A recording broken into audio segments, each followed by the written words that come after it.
সালামু আলাইকুম, কেমন আছেন সবাই? থার্ড ওয়ার্ল্ড কান্ট্রিতে আমরা যারা বসবাস করি, সেই সমস্ত কান্ট্রিতে খুব ভালো মানের ইউনিভার্সিটি বা ভালো মানের একটা কেরিয়ার গড়ার স্বপ্ন পূরণ করাটা খুবই টাফ অনেকাংশেই। বিশেষ করে আমরা যদি ওয়ার্ল্ড র্যাঙ্কিংয়ের কথা চিন্তা করি, তাহলে ওয়ার্ল্ড র্যাঙ্কিংয়ে মোস্ট রিনাউন্ড ইউনিভার্সিটিগুলো ফার্স্ট ওয়ার্ল্ড কান্ট্রিগুলোতেই অবস্থান করে। সেক্ষেত্রে একটা কনফিউশন তৈরি হয়, আপনি কি কানাডায় যাবেন, অস্ট্রেলিয়া যাবেন, ইউএসএতে যাবেন, ইউকে যাবেন, নাকি নিউজিল্যান্ড যাবেন? বর্তমানে সবার একটা বিশেষ বিবেচনার বিষয় থাকে, সেটা হলো পড়াশোনা পরবর্তীতে সেটেলমেন্ট। তো কারো যদি স্বপ্ন থাকে যে তিনি পড়াশোনা করার পরে পার্মানেন্ট রেসিডেন্ট নিয়ে সেই দেশে থেকে যাবেন, সেক্ষেত্রে বর্তমান সময়ে 3টি কান্ট্রি খুবই গুরুত্বপূর্ণ ভূমিকা রাখতেছে বা খুবই অ্যাট্রাকটিভ বলা চলে। তার মধ্যে নাম্বার 1 হচ্ছে কানাডা, সেকেন্ড হচ্ছে অস্ট্রেলিয়া, থার্ড হচ্ছে নিউজিল্যান্ড। এছাড়াও কেউ যদি ইউরোপিয়ান কান্ট্রিগুলোতে ফ্যামিলি সহ সেটেল হতে চান, তাহলে তার জন্য ফিনল্যান্ড রয়েছে, আরও কিছু কান্ট্রি রয়েছে। তো এই অবস্থাতে আপনি কোন কান্ট্রিতে যাবেন, সেই বিষয়গুলি নিয়ে মূলত আজকে আমরা এখানে আলোচনা করব আপনাদেরকে একটা সঠিক গাইড দেওয়ার জন্যে। কারণ এক এক দেশের এক এক সুবিধা, এক এক অসুবিধা। বিশেষ করে ফ্যামিলি সহ যদি আপনি কানাডাতে আসতে চান, তাহলে আপনাকে কমপক্ষে 2 বছরের মাস্টার্স প্রোগ্রামে আসতে হবে, অথবা বিশেষ বিশেষ ব্যাচেলর প্রোগ্রাম যেগুলো হেলথ কেয়ারের সাথে যুক্ত, সেগুলোতে আসতে হতে পারে। তা না হলে ফ্যামিলি সহ আসতে পারবেন না। সিঙ্গেল যদি আপনি আসতে চান, তাহলে আপনার বয়সের কোনো বার নাই। কানাডাতে আপনি যে কোনো বয়সে আসতে পারেন। বিশেষ করে 50 পর্যন্ত এজ আপনি কনসিডার করতে পারেন। এবং এখানে কিছু কিছু প্রোগ্রাম রয়েছে, যেমন আটলান্টিক ইমিগ্রেশন প্রোগ্রাম, এগুলোতে আপনি এই বয়সেও পিআরের জন্য চেষ্টা করে যেতে পারেন। এটা হচ্ছে কানাডার পার্সপেক্টিভ। আপনি যদি অস্ট্রেলিয়া নিয়ে চিন্তা করেন, তাহলে অস্ট্রেলিয়াতে আসতে হলে আপনাকে অবশ্যই একটা সার্টেন এজের মধ্যে আসতে হবে। বিশেষ করে 35 এজের পরে অস্ট্রেলিয়াতে পিআর নিয়ে নানান ধরনের ঝামেলা হয়। সেই বিষয়গুলো মাথায় রেখে যারা পরবর্তীতে প্রফেশনাল লাইফ চলাকালীন ফ্যামিলি সহ আসতে চান, তাদের জন্য অস্ট্রেলিয়াটাকে চয়েস করাটা অনেকটাই টাফ হয়ে যায়। এছাড়াও অস্ট্রেলিয়াতে আবার ফ্যামিলি সহ আসতে গেলে এখানে স্পাউসের ব্যাচেলর ডিগ্রি থাকাটা ম্যান্ডেটরি। এই কারণে যদি আপনি ইয়ং এজে আসতে চান বা আসতে পারেন, তাহলে অস্ট্রেলিয়াটা আপনার জন্য বেটার হতে পারে। এরপরে নিউজিল্যান্ডের কথা চিন্তা করা যেতেই পারে। নিউজিল্যান্ডে 1 বছর 1.5 বছরের অনেক প্রোগ্রাম রয়েছে, যেখানে আপনি ফুল ফ্যামিলি সহ আসতে পারেন এবং এখানে আসাটা খুব কঠিন কিছু না। সেক্ষেত্রে আপনাদের পর্যাপ্ত পর্যাপ্ত পরিমাণ ফান্ড, পর্যাপ্ত পরিমাণে ল্যাঙ্গুয়েজ রিকোয়ারমেন্ট, ফুলফিলমেন্ট, এগুলো যদি থাকে তাহলে সহজে আসতে পারেন। সেক্ষেত্রেও যে বিষয়টি বিবেচনায় নিতে হবে, সেটা হলো যে নিউজিল্যান্ডে আবার 2টা মেজর সিটি, এর বাইরে কান্ট্রিটা খুব বেশি বড় তা কিন্তু না। সুতরাং এখানে অনেকেই একটা সময় হুমড়ি খেয়ে পড়তেছেন। তো এখানে এই জবের যথেষ্ট ক্রাইসিসের একটা বিষয় মাথায় রাখতে হবে। তো অস্ট্রেলিয়া, নিউজিল্যান্ড, এরপরে কানাডা নিয়ে আমরা কথা বললাম। ইউকে নিয়ে যদি আমরা প্ল্যান করি বা ইউএস নিয়ে প্ল্যান করি, ইউএসএতে এখন পড়াশোনা পরবর্তীতে H1B ভিসার প্রসেসিং খরচ অনেক বেড়ে গিয়েছে। ইউকেতেও সরাসরি পিআর প্রোগ্রাম নেই। এখানে যদি স্পন্সর জবগুলো পান, তাহলে আপনাদের কপালগুলো খুলে যাওয়ার একটা পসিবিলিটি আছে। আদারওয়াইজ এখানে টিকে থাকাটা টাফ। আবার ফ্যামিলি সহ তো আসা যায় না বললেই চলে, কারণ রিসার্চ বেস মাস্টার্স প্রোগ্রাম খুব কম স্টুডেন্ট ট্রাই করে। ফিনল্যান্ডে জবের ক্রাইসিস, সবাই মনে করে যে 6 মাস বসে থাকতে হবে। এই কারণে ফিনল্যান্ডটাকে অনেকে চয়েস করে না ফ্যামিলি সহ মাইগ্রেশনের ক্ষেত্রে। তবে সিঙ্গেল হিসাবে যদি কেউ আসতে চান, তাহলে ইউরোপের কান্ট্রিগুলো আপনার এখানে এক্সপ্লোর করতে পারেন। তো বিশেষ করে বর্তমান সময়ে লেভেল 1 ফ্যাসিলিটিস পাওয়ার কারণে অস্ট্রেলিয়া এখন সবার দৃষ্টি আকর্ষণের কেন্দ্রবিন্দুতে চলে এসেছে। তো আমরা আজকে শুরুতে অস্ট্রেলিয়া, তারপর নিউজিল্যান্ড, এবার কানাডা নিয়ে কথা বলবো আমাদের আজকের আলোচনায় যারা যুক্ত আছেন। শুরুতে আমরা আসি অস্ট্রেলিয়াতে। Destination Australia, general presentation. এখানে দেখতে পাচ্ছেন অস্ট্রেলিয়ার মেজর সিটিগুলো এখানে একদম সীমান্তবর্তী এলাকায়। পার্থ, ডারউইন, তারপরে হচ্ছে কেয়ার্নস, এরপরে সিডনি, ক্যানবেরা, তারপরে মেলবোর্ন, অ্যাডিলেড, দেখতেছেন একদম কিন্তু সীমান্ত ঘেঁষে ঘেঁষে। Tasmania, Hobart. তো এখানে আপনাদের জাস্ট ধারণা দেওয়ার জন্য এখানে ম্যাপটা তুলে ধরা হলো। ইন্টারনালি এখানে Northern territory, Queensland, south Australia, western Australia, এগুলো রয়েছে। এখানে অস্ট্রেলিয়ার সুবিধা অসুবিধা নিয়ে আর্টিকেলেন্সে বলেছি, আপনারা চাইলে আসতে পারেন। পপুলার সিটির মধ্যে রয়েছে Sydney, Melbourne, Brisbane, Adelaide, Partha. Admission প্রসেসের ক্ষেত্রে প্রথমেই যে কাজটি করতে হবে, সেটা হচ্ছে ল্যাঙ্গুয়েজ টেস্ট অবশ্যই থাকতে হবে। সেটা হতে পারে পিয়ারসন টেস্ট বা পিটিই টেস্ট, অথবা হতে পারে আইএলটিএস টেস্ট। এই যে কোনো একটি টেস্ট আপনাকে কমপ্লিট করে দেন আপনাকে অ্যাকসেপ্টেন্সের জন্য চেষ্টা করতে হবে। তার আগে আপনি নিজে একটু শর্ট লিস্ট করে নিতে পারেন কোন কোন প্রতিষ্ঠানে আপনি যাবেন।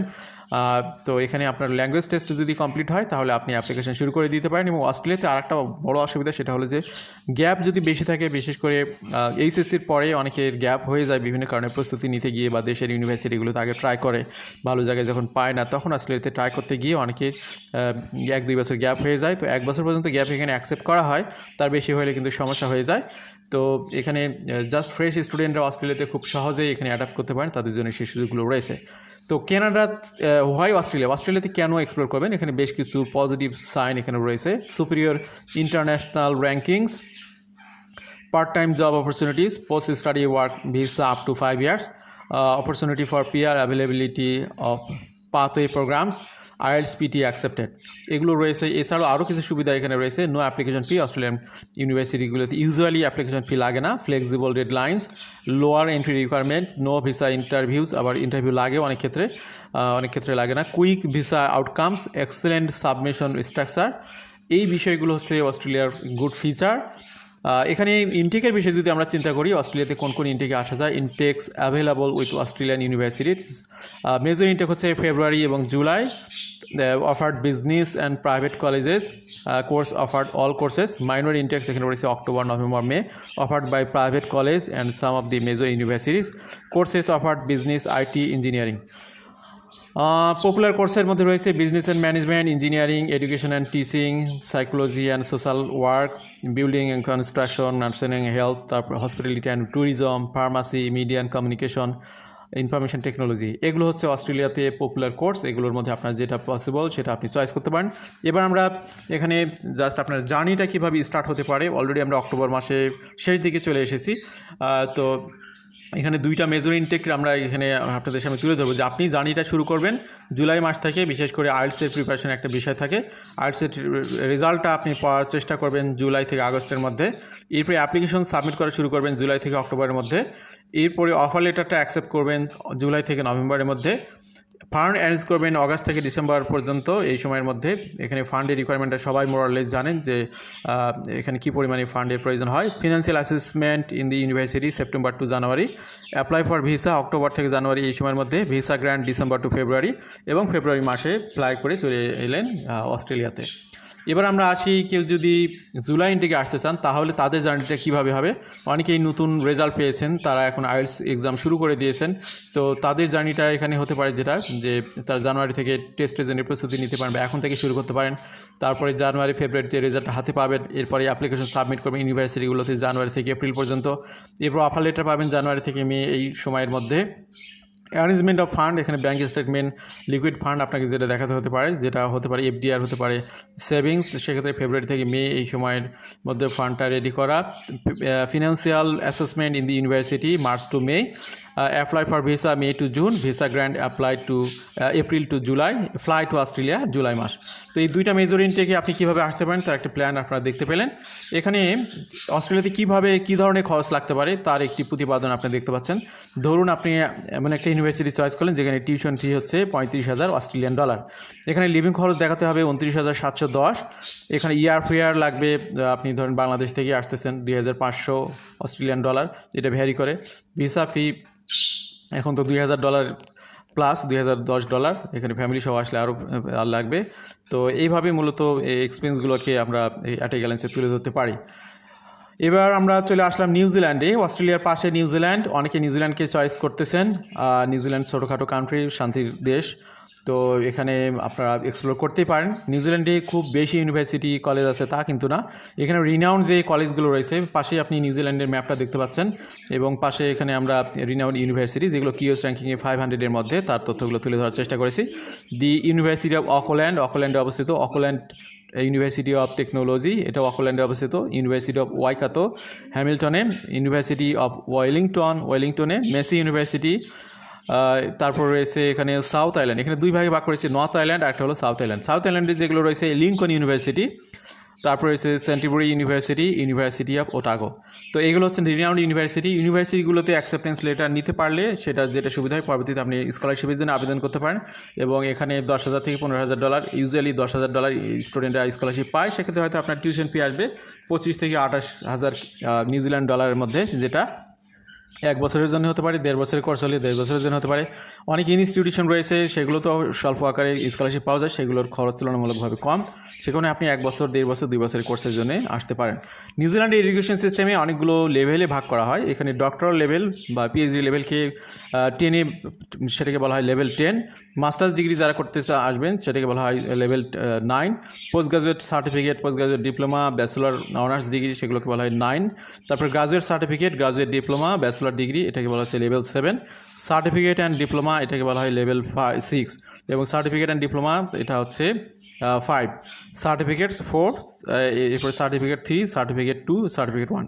তো সার্টিফিকেশন থেকে শুরু করে আপনার ডিপ্লোমা প্রোগ্রাম, এরপরে ব্যাচেলার প্রোগ্রাম, তারপরে আপনার post graduation work diploma program, তারপরে মাস্টার্স ডিগ্রি এবং হচ্ছে ডক্টরাল ডিগ্রিজ, এগুলিকে এইভাবে লেভেল অনুযায়ী ভাগ করা হয় নিউজিল্যান্ডের এডুকেশনে। এখানে ল্যাঙ্গুয়েজ টেস্টের রিকোয়ারমেন্টে আমরা যদি আইএলটিএসটাকেই এখানে স্ট্যান্ডার্ড ধরি, তাহলে ইউজুয়ালি মোস্ট অফ দ্য কেসে এখানে দেখুন লেভেল অনুযায়ী ভাগ করা আছে। মাস্টার্স লেভেল 9, এখানে 6.5, নো ব্যান্ড লেস দেন 6। তারপর পোস্ট গ্রাজুয়েশন ডিপ্লোমা এখানে 6.5, no band less than 6। Graduate diploma 6, এখানে লেভেল 7 যেটা, অর্থাৎ যারা ব্যাচেলারের ইকুইভ্যালেন্ট ডিপ্লোমা বা ব্যাচেলারের মতো ডিপ্লোমা করতে চান তাদের জন্য হচ্ছে 6, নো ব্যান্ড লেস দেন 5.5। এরপর ব্যাচেলার ডিগ্রি যারা করতে চান সেটাও লেভেল 7, এখানে 6 with no band less than 5.5। Under graduate diploma level 6, এখানেও আপনার লাগবে 6, নো ব্যান্ড লেস দেন 5.5। তার মানে 5.5-এর নিচে পাওয়া যাবে না, এটা আপনার মাথায় রাখতে হবে। এই ল্যাঙ্গুয়েজ টেস্টের রিকোয়ারমেন্টটা same for Australia, same for Canada, same for Finland. তো ল্যাঙ্গুয়েজের বিষয়টা আপনাদের আর্টিকেল এসে জানা হয়ে গেল। পপুলার স্কলারশিপ ইন নিউজিল্যান্ডে সাধারণত স্কলারশিপ পাওয়া যায়, অস্ট্রেলিয়াতেও পাওয়া যায় স্কলারশিপগুলো। তো নিউজিল্যান্ডে মেরিট স্কলারশিপ যেগুলো আছে, UT international scholarship South Asia up to নিউজিল্যান্ডের 7,000 New Zealand dollar. Vice chancellor scholarship of international student up to নিউজিল্যান্ডের $10,000।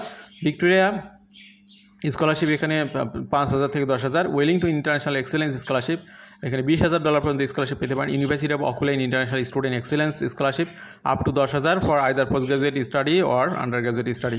University of Waikato international excellence scholarship up to 10,000 New Zealand dollar towards tuition fee. এ হলো অবস্থা। Documents for student visa, এখানে student ভিসায় যেগুলো লাগে, visa application fee $850 New Zealand dollar, original passport, offer of place, covering letter, SOP, তারপর financial document, affidavit support from sponsor, academic documents, evidence of English language test ability, তারপরে employment documents along with salary statement, original police clearance certificate, medical acknowledgement of the medical test from empanelled doctors, তারপরে application form. এই একই ধরনের documents checklist অস্ট্রেলিয়ার জন্য প্রযোজ্য, কানাডার জন্য প্রযোজ্য। জাস্ট এখানে কান্ট্রি ভেদে কিছু পরিবর্তন আছে, কিন্তু মেজর চেকলিস্ট হলো এগুলোই। পেমেন্ট প্ল্যানে যেটা করতে পারেন, এখানে বাংলাদেশি টাকায় বর্তমানে 69 টাকা দিয়েও হয়, তো আমরা একটু বেশি ধরেছি, $72, 72 টাকা $1 সমান। তারপরে হচ্ছে আপনি এটা অ্যাকুমুলেটেড, যেটা আপনি যদি এখানে প্রভিডেন্ট ফান্ড দেখান তাহলে সেটা 1 বছরের ম্যাচুরিটি হওয়া উচিত মিনিমাম। ফিক্সড ডিপোজিটের ক্ষেত্রে আপনি একটা সার্টেন টাইম মেনটেন করবেন। সেভিংসের ক্ষেত্রেও ন্যাশনাল সেভিংস সার্টিফিকেট এগুলো দিয়ে এখানে আবেদন করতে পারেন। ইউনিভার্সিটি যেগুলো এখানে রিনাউন্ড সেগুলো দেখুন। এখানে কিউএস র্যাঙ্কিংয়ের ভিত্তিতে ইউনিভার্সিটির তথ্যগুলো তুলে ধরা হয়েছে। নাম্বার 1-এ রয়েছে ইউনিভার্সিটি অফ অকল্যান্ড, তাদের কিউএস র্যাঙ্কিংয়ে অবস্থান 65। তারপর রয়েছে ইউনিভার্সিটি অফ ওটাগো, তাদের অবস্থান হলো 214। University of Waikato 235। Massey university 239।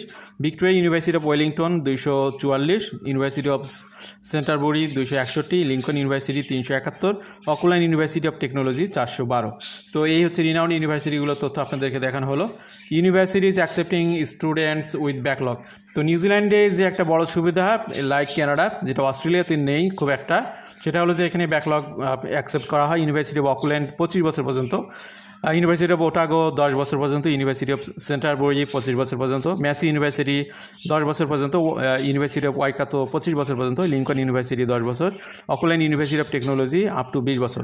তো এখানে আপনার যে গ্যাপ বা ব্যাকলগ, সেটাকে অ্যাকচুয়ালি এই ডিউরেশনে আপনাকে কোনো এঙ্গেজমেন্ট শো করতে হবে, হতে পারে সেই সময় আপনি বিজনেস করেছেন, হতে পারে আপনি জব করেছেন, সেগুলোর যথাযথ ডকুমেন্ট আপনাকে শো করতে হবে। ইউনিভার্সিটির সেই সমস্ত প্রতিষ্ঠানে ইমেল করবে যে আসলেই আপনি সেখান থেকে জব করেছেন কিনা। জাস্ট একটা বানাই দিলাম, একটা প্যাড বানিয়ে, তাহলে কিন্তু হবে না। তো জব এক্সপিরিয়েন্স বা এখানে যে ডকুমেন্টগুলো আপনারা দেখলেন, এটা কানাডার জন্য একইভাবে অ্যাপ্লিকেবল, অস্ট্রেলিয়ার জন্যেও কিছু কিছু ক্ষেত্রে অ্যাপ্লিকেবল, তবে রানিং স্টুডেন্টদের জন্য, ব্যাচেলার স্টুডেন্টদের জন্য অস্ট্রেলিয়া গ্যাপ খুব একটা অ্যাকসেপ্ট করে না। এবার আমরা আসি কানাডাতে। নিউজিল্যান্ড অস্ট্রেলিয়ার পরে আপনি যদি পশ্চিম বা ওয়েস্টার্ন ওয়ার্ল্ডে যেতে চান তাহলে আপনি কানাডাকে চয়েস করতে পারেন। বর্তমানে আমেরিকার ভিসা দিচ্ছে না এবং ভিসা পরবর্তী সময় পড়াশোনা পরবর্তী সময় এখানে H1B ভিসা নিয়ে যে আবেদন করবেন সেটা অ্যাপ্লিকেশন ফি প্রচুর পরিমাণে বাড়ানো হয়েছে। $1,00,000 করার প্ল্যান করতেছে ট্রাম্প গভর্নমেন্ট। সেক্ষেত্রে আপনার জন্যে কানাডাটা বেস্ট হবে। এখন কানাডাতে ভিসা রেশিও তুলনামূলকভাবে বেড়ে গেছে। কানাডাতে পপুলার সিটি দেখতে পাচ্ছেন এখানে Vancouver, Halifax, Toronto, Montreal, Calgary, Winnipeg, এগুলো হচ্ছে একদম পপুলার। তো এখানে একাডেমিক সিস্টেমটা যেভাবে শুরু হতে পারে, আপনার শুরুতেই ল্যাঙ্গুয়েজ টেস্ট লাগবে, সেটা হতে পারে আইএলটিএস, হতে পারে পিটি, হতে পারে ডিওলিঙ্গো সবাইকে এনকারেজ করবো না, এখন তো না পারলে ডিওলিঙ্গো দেবেন, না হলে আইএলটিএস অথবা আইএলটিএসে যদি খারাপ করার পসিবিলিটি থাকে তাহলে PT will be best for you. তারপরে আপনার ল্যাঙ্গুয়েজ টেস্টের রেজাল্ট হাতে পেলে দেন অ্যাকাডেমিক ডকুমেন্টগুলো ল্যাঙ্গুয়েজ টেস্ট সহ পাঠালে তখন আপনার অ্যাপ্লিকেশনগুলো প্রসেস করা যাবে ফর ইউনিভার্সিটি অফার লেটার। কিছু ইউনিভার্সিটি আছে অফার লেটারে অ্যাপ্লিকেশনে তারা ফি নেয় না, যেমন ইউনিভার্সিটি নায়াগ্রা ফলস, তারপরে অ্যালগোমা ইউনিভার্সিটিতে নেয় না, তারপরে হচ্ছে ইউনিভার্সিটি কানাডা ওয়েস্ট, তারা অ্যাপ্লিকেশন ফি নেয় না। এরকম কিছু ইউনিভার্সিটি আছে যারা অ্যাপ্লিকেশন ফি নেয় না, কিন্তু ম্যাক্সিমাম ইউনিভার্সিটি অ্যাপ্লিকেশন ফি নেয়। আপনি অফার লেটার পেলেন, পাওয়ার পরে কন্ডিশনাল ডিপোজিটের জন্য চেষ্টা করতে হবে এবং পাশাপাশি পেয়ার রিকোয়েস্ট লেটারের জন্য আবেদন করতে হবে। এরপর টিউশন পেমেন্ট করবেন। এরপরে আপনার ব্যাঙ্ক স্টেটমেন্ট আগে থেকে রেডি রাখতে হবে যাতে করে আপনার অফার লেটার পাওয়ার পরই ভিসার জন্য আবেদন করতে পারেন। এখানে আপনি বাংলাদেশ থেকে এখানে ডেজিগনেটেড বা আপনার প্যানেল ফিজিশিয়ান অফ কানাডা দিয়ে সার্চ দিলে আপনি এখানে বিভিন্ন যে সমস্ত প্যানেল ফিজিশিয়ান রয়েছেন তাদের কাছ থেকে মেডিকেল কমপ্লিট করবেন। এরপরে সব কিছু মিলাই সুন্দর ডকুমেন্টেশন করে ভিসার জন্য অ্যাপ্লিকেশন সাবমিট করতে হবে। প্রফেশনালি আমরা এই সার্ভিসগুলো দিয়ে আসতেছি প্রায় 1 যুগ ধরে। আপনাদেরকে এই ব্যাপারে আমরা সহযোগিতা করবো ইনশাল্লাহ যদি কারো প্রয়োজন হয়। Academic and English language requirement এখানে ভালো করে খেয়াল করুন। মাস্টার্সের জন্য 6.5, টোফেলের জন্য 88, এখন বর্তমানে ম্যাক্সিমাম ক্ষেত্রে 90 চাই, অনেক ক্ষেত্রে পিটির জন্য 62, পোস্ট গ্রাজুয়েশন ডিপ্লোমার জন্যে এখানে দেখুন যে আপনার 15 years of full time education 50 to 55% or above, এখানে 6.5 লাগবে, নো বাই লেস দেন 6। তারপরে টোফেলের ক্ষেত্রে 88, পিটির ক্ষেত্রে 62। ব্যাচেলরের ক্ষেত্রে এখানে যেটা লাগবে আপনাদের সেটা হচ্ছে 60%-এর উপরে মার্ক রাখাটা দরকার। একটা গুটি কয়েক ইউনিভার্সিটি আছে যারা 50%ও কাভার করে। অনেকে কোনো কারণে রেজাল্ট খারাপ করে ফেললে মিনিমাম 50% আপনার রেজাল্ট থাকতেই হবে, সেটা দিয়ে আপনি ব্যাচেলরের জন্য আবেদন করতে পারেন। এখানে আইএলটিএস রিকোয়ারমেন্ট হচ্ছে 6, নো বাই লেস দেন 5.5 অনেক ক্ষেত্রে, তবে ভালো ইউনিভার্সিটিগুলোতে 6.5 লাগে, নো বাই লেস দেন 6। আবার কিছু ইউনিভার্সিটি আছে যেগুলো overall 6, no by less than 6। তারপরে টোফেলের জন্য এখানে 79 অ্যাকসেপ্টেবল। এরপরে আপনার পিটিতে 62 বা এখানে 58ও অ্যাকসেপ্ট করে অনেক ইউনিভার্সিটি।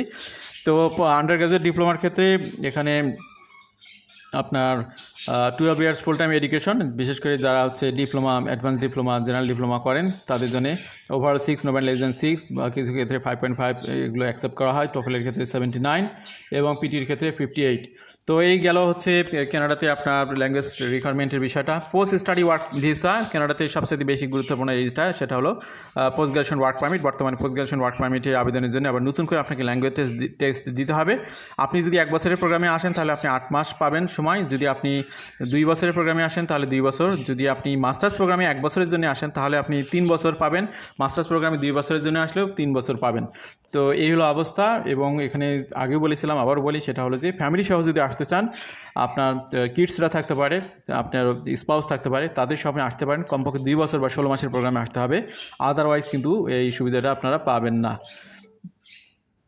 এবার আসি popular institution offering scholarship offer করে যে প্রতিষ্ঠানগুলো, university of Regina, Seneca polytechnic, Trent university, Sheridan, তার লেকহেড ইউনিভার্সিটি, তারপরে Conestoga college, Lambton college, Fanshawe college, university of Guelph, Georgian, তারপরে Ontario tech university, Cambrian college, Brock university, Niagara college Canada Confederation, তারপরে হচ্ছে এখানে নাভিদাসের সাথে কিছু প্রতিষ্ঠান রয়েছে। এরপর মাউন্ট অ্যালিসন ইউনিভার্সিটি, তারপরে হচ্ছে আপনার উলফিল লাউরিয়ার ইউনিভার্সিটি ইন্টারন্যাশনাল, থমসন মেট্রোপলিটন ইউনিভার্সিটি ইন্টারন্যাশনাল কলেজ। তো এখানে একটা বিষয় বলি, সেটা হলো যে এজেন্সির মাধ্যমে যদি কেউ প্রসেস করেন তাহলে এজেন্সির আপনাদের জন্য আলাদা করে স্কলারশিপ এনে দিবে, সেটা এজেন্সিদের কোনো কৃতিত্ব থাকে না। অটোমেটিক্যালি অনেকগুলো ইউনিভার্সিটি স্কলারশিপ অটোমেটিক্যালি দিয়ে দেয়, যেমন ইউনিভার্সিটি নায়াগ্রা ফলসে ম্যাক্সিমাম ক্ষেত্রে মাস্টার্স প্রোগ্রামে তারা $9,000 $10,000 স্কলারশিপ দিয়ে দেয়। এটু এটা এজেন্সিতে আলাদা করে অ্যাপ্লাই করে তা কিন্তু না। ইউনিভার্সিটি কানাডা ওয়েস্টেও তাই, এগুলো আপনাদের যোগ্যতা বলে আপনি পাবেন। আপনারা নিজেরা যদি স্কলারশিপ পেতে চান তাহলে কানাডার ক্ষেত্রে বলবো যে আগে থেকেই অফার লেটারে আবেদনের আগে থেকেই 6 মাস আগে থেকেই স্কলারশিপের জন্য আবেদন করবেন। তার আগে নিজের আইএলটিএসটা কমপ্লিট করবেন। আপনি যে ইউনিভার্সিটিতে আসতেছেন সেই ইউনিভার্সিটি সেই ডিপার্টমেন্টের ফ্যাকাল্টির সাথে যোগাযোগ করুন। ইউজুয়ালি জেনারেল ওয়েতে স্কলারশিপ পাওয়া যায় না। আপনার যদি এক্সট্রা কারিকুলার অ্যাক্টিভিটিস থাকে সেগুলো শো করে আপনি যে আসলেই ক্যাপাবল সেগুলো প্রমাণ করে ইউনিভার্সিটির প্রফেসরকে আপনি যদি কনভিন্স করতে পারেন তাহলে স্কলারশিপ পাওয়া পসিবল। 100% স্কলারশিপ কমই পাওয়া যায়, 50%, 70% বিভিন্ন ক্যাটাগরি স্কলারশিপ পাওয়া যায়। সেগুলো আগেই কনফার্ম করে দেন আপনি এখানে আবেদন করবেন। আশা করছি এই ওয়েতে আপনাদের কাজে লাগবে। তো আমাদের সাথে যারা আজকে ছিলেন সবাইকে ধন্যবাদ জানাচ্ছি। ভালো থাকবেন সবাই। আল্লাহ হাফেজ। সালামু আলাইকুম।